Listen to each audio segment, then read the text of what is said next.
Class 8 science chapter 4 conservation of plants and animals जो आपकी नई बुक है उसका चैप्टर है ये। एनसीईआरटी के क्वेश्चन आंसर्स हम इसके देखने वाले हैं।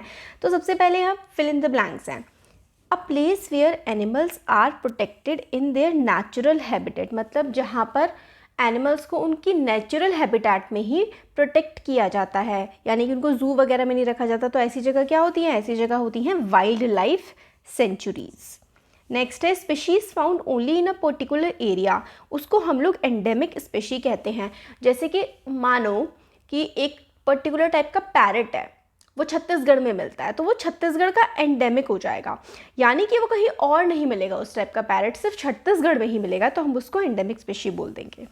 नेक्स्ट देखिए यहाँ पर है, नेक्स्ट है migratory birds fly to far away places because of climate changes, क्योंकि बहुत ज़्यादा ठंड पड़ने लगती है, बहुत ज़्यादा गर्मी पड़ने लगती है, पानी की कमी होने लगती है, तो माइग्रेटरी बर्ड्स जो है एक जगह से दूसरी जगह मूव करती रहती हैं। नेक्स्ट क्वेश्चन है differentiate between the following wild life sanctuary और बायोस्फीयर रिजर्व। ये ना बहुत ज़्यादा इंपॉर्टेंट है आपके एग्जाम पॉइंट ऑफ व्यू से। फिर जू और वाइल्ड लाइफ सेंचुरी में भी करना है। तो वाइल्ड लाइफ सेंचुरी क्या होती है? Area within which wild animals are protected from external dangers like hunting. तो जो कुछ हंटर्स होते हैं, जानवरों को मार देते हैं, बेच देते हैं, उनसे बचाने के लिए वाइल्ड लाइफ सेंचुरीज बनाई जाती है। वो उनका नेचुरल एनवायरनमेंट होता है। और बायोस्फीयर रिजर्व क्या होता है? An area constructed for the conservation of biodiversity. Biosphere reserve काफ़ी बड़ा एरिया होता है, वहाँ पे different variety of plants and animals रहते हैं ताकि उनका कंजर्वेशन किया जा सके। फिर वाइल्ड लाइफ सेंचुरी क्या होती है? Adequate habitat and protection are provided for the wild animals living in a sanctuary. और यहाँ पर देखिए क्या होता है, बायोस्फीयर रिजर्व में अलग अलग form of plant animals micro organism का कंजर्वेशन किया जाता है रिजर्व में। तो देखो आप एक तरफ क्या आपको याद रखना है कि जो वाइल्ड लाइफ सेंचुरी है ना, उसमें हम प्रोटेक्शन कर रहे हैं और बायोस्फीयर रिजर्व में हम लोग कंजर्वेशन कर रहे हैं। अब आपको लगेगा ये तो बिल्कुल सेम चीज़ है, दोनों का मतलब तो एक जैसा ही निकल के आता है। प्रोटेक्शन का बेसिकली मतलब होता है किसी खतरे से बचाना, कंजर्वेशन का मतलब होता है हमें उसको सहेज करके रखना ताकि वो और आगे अच्छे से फले फूले आगे बढ़े। नेक्स्ट देखिए एग्जाम्पल है वाइल्ड लाइफ सेंचुरी के, जैसे कि जिम कॉर्बेट नेशनल पार्क हो गया, और बायोस्फीयर रिजर्व का है नीलगिरी बायोस्फीयर रिजर्व। नेक्स्ट देखिए जू क्या होता है? जू में तो एनिमल्स को रखा जाता है, जैसे कि एक लायन हो रख दिया, एक टाइगर रख दिया, इस टाइप से। तो animals are kept in artificially constructed facilities for public exhibition, ताकि लोग घूमने जा सके, देख सके विभिन्न प्रकार के जानवरों को। ये एक आर्टिफिशियल हैबिटेट होती है एंड एनिमल्स मे और may not adapt to the new condition. अब एक असली जंगल तो होता नहीं है, जू जो होता है वो तो एक आर्टिफिशियल एनवायरनमेंट होता है, तो कई बार जानवर वहाँ पे रहना सीख जाते हैं और कई बार नहीं भी सीख पाते। वाइल्ड लाइफ सेंचुरी क्या होती है? Area within which wild animals are protected from external dangers like hunting, है ना। हंटिंग से बचाने के लिए वाइल्ड लाइफ सेंचुरीज बनाई जाती हैं। एनिमल्स जो है उनके नेचुरल हैबिटेट में ही होते हैं, तो उनको एडजस्ट करने में कोई खासी प्रॉब्लम नहीं आती है। नेक्स्ट देखिए एंडेंजर्ड स्पीशीज़ क्या होती है और एक्सटिंक्ट स्पीशी क्या होती है। देखो एक्सटिंक्ट का मतलब होता है जो चीज़ ख़त्म हो चुकी है और एंडेंजर्ड का मतलब होता है जो चीज़ खतरे में होती है।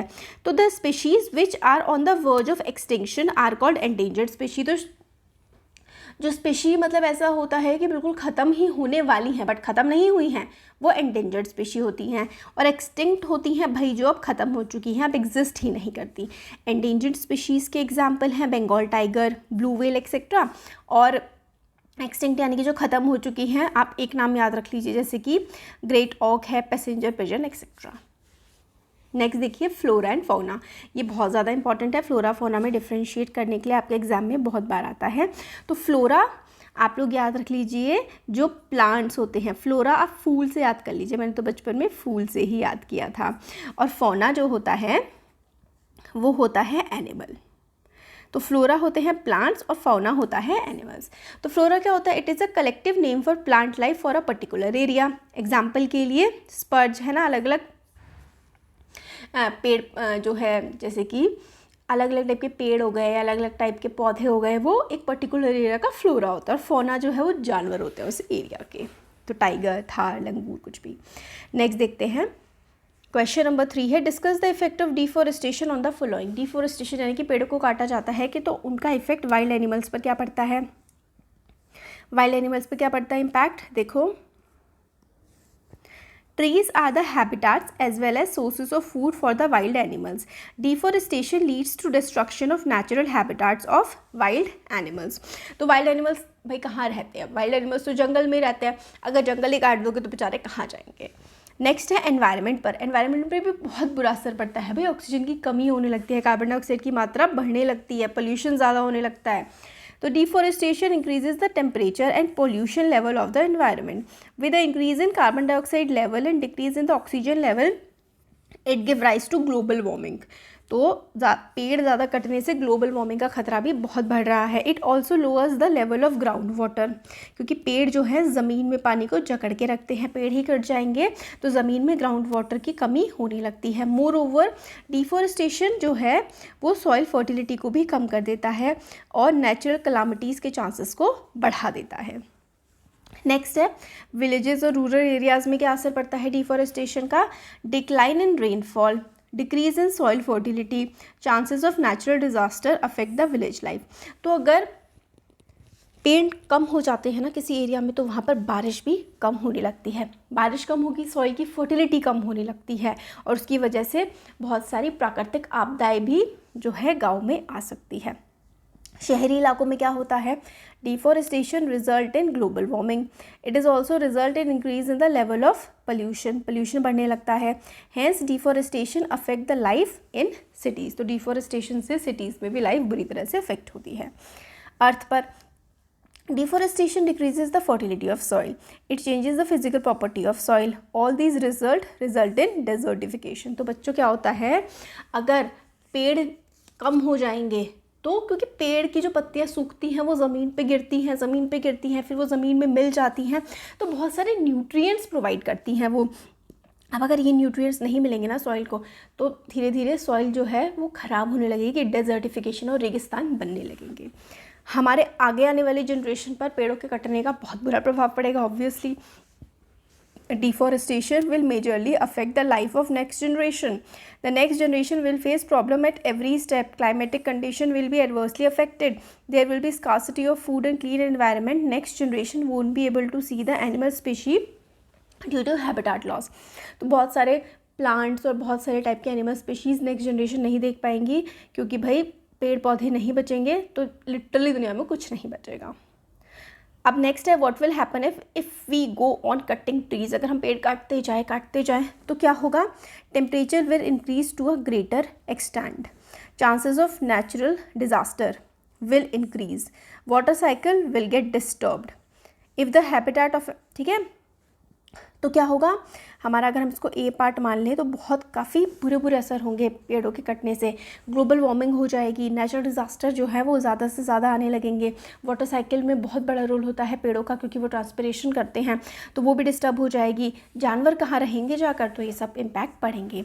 Habitat of an animal is disturbed, है ना, अगर एनिमल की हैबिटेट डिस्टर्ब हो जाएगी तो क्या असर पड़ेगा, तो if the habitat of an animal is disturbed then animal will lose their natural habitat and will reach the level of being endangered, खतरे में आ जाएंगे बहुत ज़्यादा जानवर।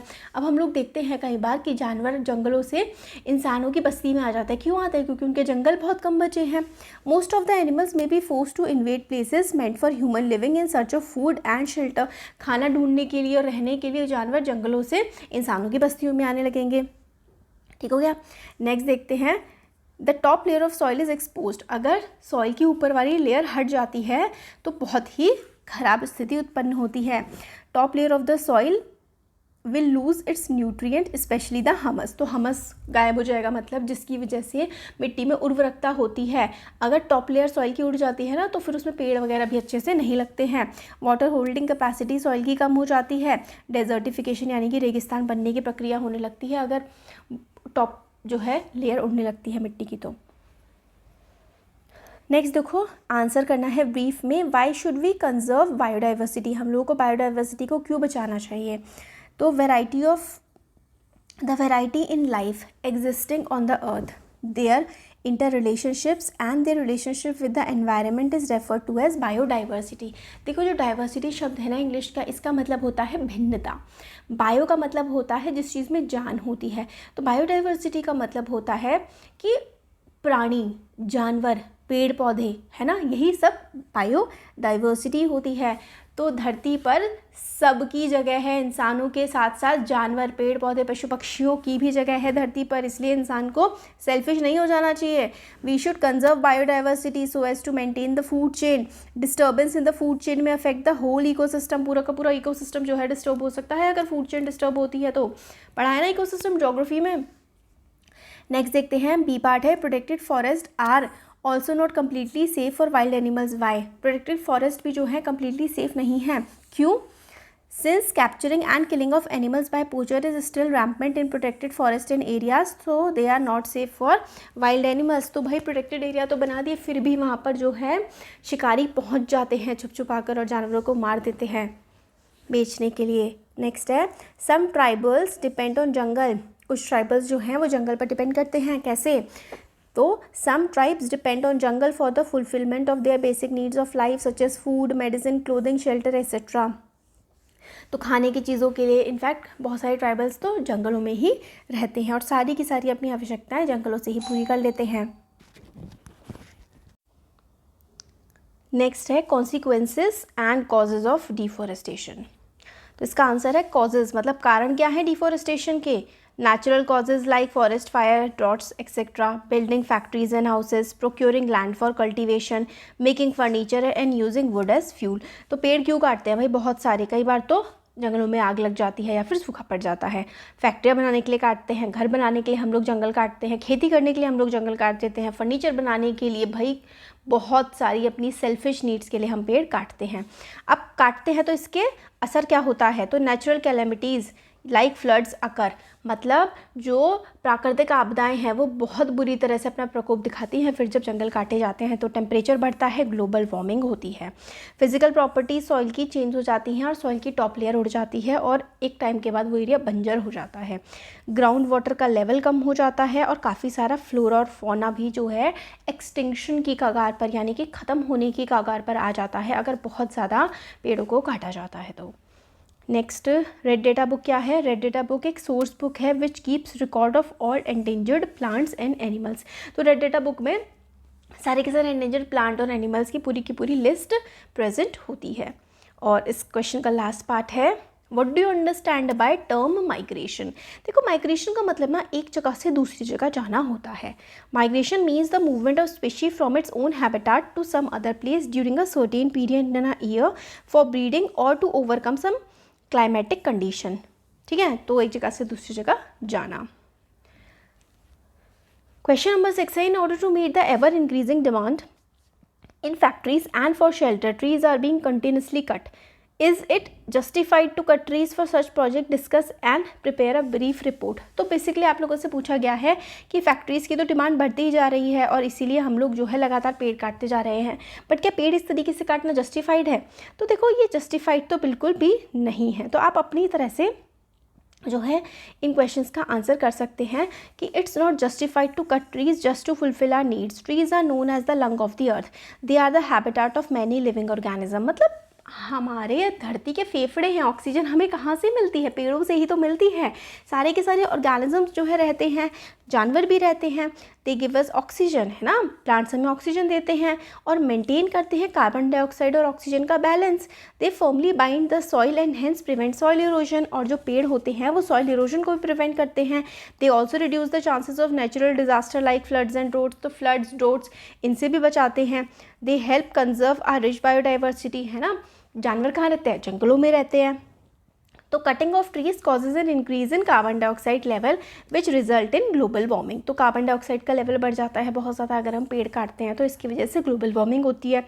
More over it causes soil erosion, floods and greenhouse effect, hence trees must be protected. तो भाई soil erosion होता है पेड़ काटने से, ग्रीन हाउस इफेक्ट होता है, तो इसलिए पेड़ तो बचने चाहिए।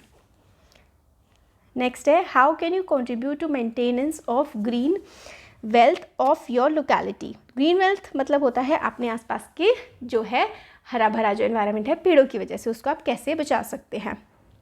तो भाई प्लांटिंग सैपलिंग्स एंड ट्रीज, पेड़ लगाकर, not throwing garbage on the street, है ना, पेड़ों पर अपने आसपास कचरा ना फैलाइए।